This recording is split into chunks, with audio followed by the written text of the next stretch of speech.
Hey there, folks. It's weird. It's a Monday and it's a general notice. I haven't done this in a while, so let's sit down. Let's talk about what's going on in this channel and potentially elsewhere as well.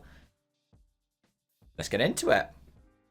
And starting off, the next general notice will be on Tuesday, I believe. So we've got Rally Japan preview tomorrow, then WEC Bahrain, then Brazilian Grand Prix, then maybe Super GT, but taking maybe Extreme H's first race of Friday. Saturday, hopefully a review for the 8 hours of Bahrain, and then Sunday, a review for Rally Japan.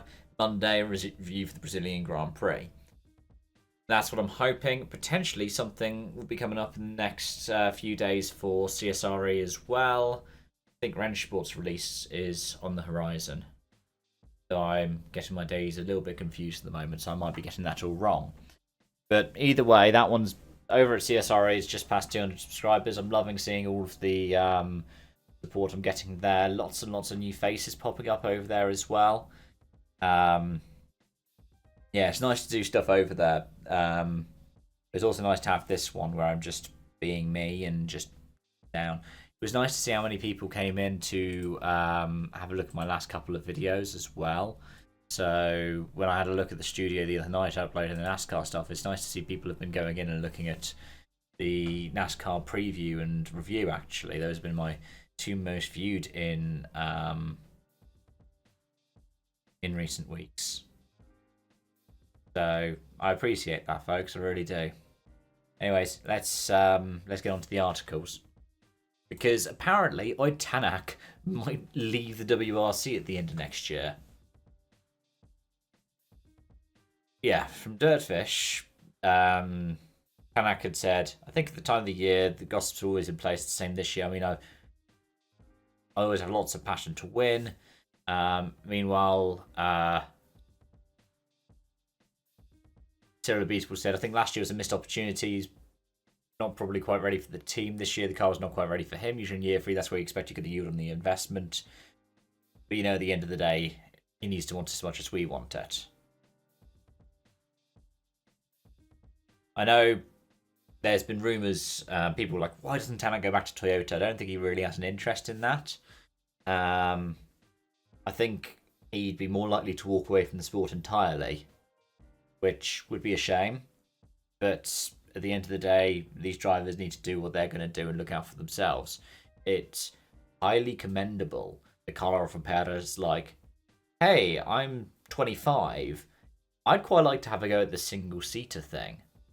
Because when the greatest of all time, Sebastian Loeb, wanted to have a go, he was considered too old and didn't get the super license, even though he was probably fast enough to make it into F1. Not even competitive, it's another matter altogether, but given some of the drivers we've had in F1, especially around the time that Seb Loeb had a go at it, could have done it. Now, Hyundai are 1 foot out the door anyway for the WRC. There's the stuff that I think I talked about in last week's general notes, where them and M Sport are like, we could run a Rally 2, maybe for a year. The FIA has left it too late with the WRC 27 regs. There's nobody committing to it. Lancia have committed to a Rally 2 program, not a WRC 27. And it still is quite woolly. Like, we know a bit more about it, but Stellantis haven't bitten. They've decided they're staying in Rally 2. Ford haven't increased their investment in M Sport again. Hyundai are hedging their bets. They might make a new Rally 2, which is impressive considering that the i20N Rally 2 has been essentially sunsetted. I think it was the end of last year, wasn't it? Alongside the TCR programs. But yeah, we'll have to wait and see on that one. Regardless, let's talk WRC, where some of Hyundai's efforts are going. WEC. Because there's a whole thing about success ballast potentially coming into hypercar. What they are looking at doing for next year is a success ballast that means that has more of a weighting than BoP. So then BoP just tends to compensate for any underlying advantage, but where it ebbs and flows from track to track to make things more competitive, they bring in ballast. I mean, I think Super GT does that to a degree, doesn't it, with the GT500 and GT300, because the GT500s are all their own bespoke class for Japan, for the JAF, and GT300s are GT3s. So they have a BoP, but they still add a ballast on there. So it's not something that would be new for endurance racing. It would be different when it comes to the top level.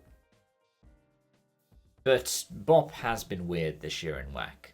It's hard because, to an extent,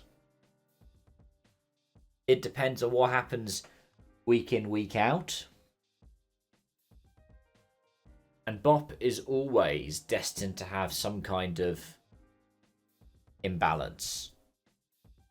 Because it's based on what's happened before. It's not based on what's happened since. It might be that between two races, the team's like, oh, actually, this works better. Oh, we went that way with the setup. Why did we go that way? And sometimes it'll just be there are underlying characteristics that benefit one car over another. The best BoP is one that barely needs to be changed. Because then you know, well, this is a Ferrari track. This is a Porsche track. This is a Peugeot track.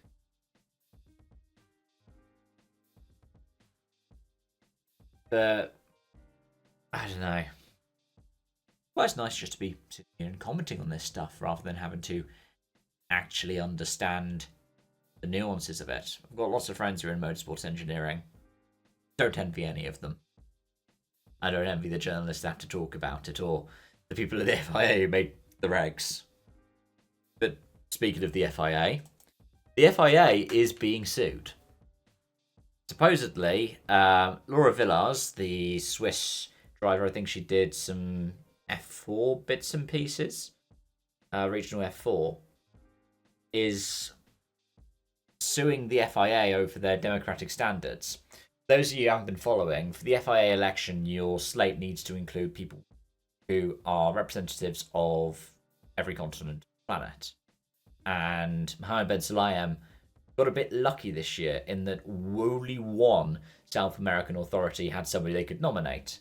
And that person was Bernie Ecclestone's wife, who's already on Ben Sulayem's team.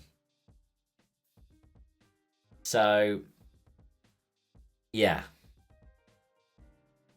I can see why people would want to sue the FIA. I get why people think it's undemocratic. Technically, it's democratic by the rules. Maybe they've manipulated the rules. Ben Sulayem's presidency has been so far marred by the way that rules have been bent or changed to suit different agendas.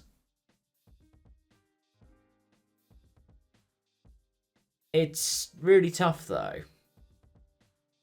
Because part of me wonders whether or not Todt would get the same flack in the same way if he'd done the same thing. I think he would have, because he was ex-Ferrari. Or Mosley. Because I think when it came to Mosley, him and Bernie were accepted as better than the likes of Ballast.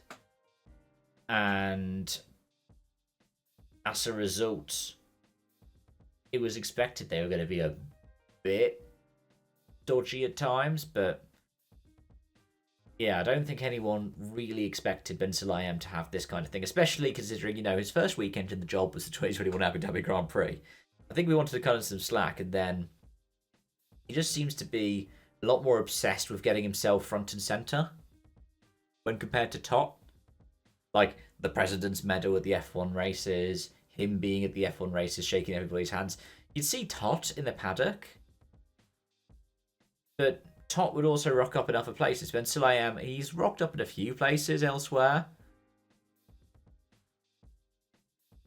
But when I think about the kind of series we've seen death of world championships on his reign, and whatever happened with World RX this year.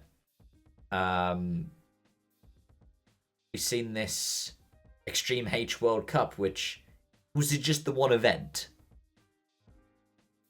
And the venue being Qadiyah, it just... I'm going to probably make the video on Extreme H at some point soon, but there wasn't too much to talk about apart from just the context. But those are my thoughts. Let me know your thoughts, though, folks, in the comment section down below, because it's nice to have a discussion going about this stuff. As always, thanks for watching and joining, and until next time, bye for now.